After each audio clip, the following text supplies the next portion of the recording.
Delicioso, escalofriante y saludable para esta receta. Halloween es que saludable necesitamos cuarto zapallo, una taza de agua, canela en rama, clavo de olor, media taza de agua más. Dejamos reposar unas 5 horas para que absorba el agua el zapallito. Vamos a agregar una olla a fuego lento, no le vas a agregar más agua porque el zapallo ya bota su juguito. Vamos a ponerle stevia natural o el edulcorante de tu preferencia.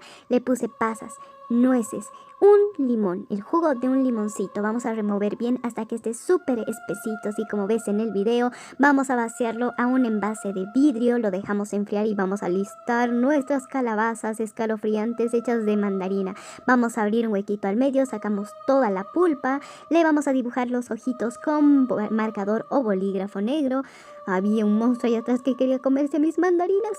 Vamos a rellenar nuestras mandarinas con la mermelada de zapallo, ponemos más nueces, las tapamos y ponemos la decoración que queramos. Espero disfrutes esta receta deliciosa, divertida, escalofriante y lo mejor que es saludable. Adiós.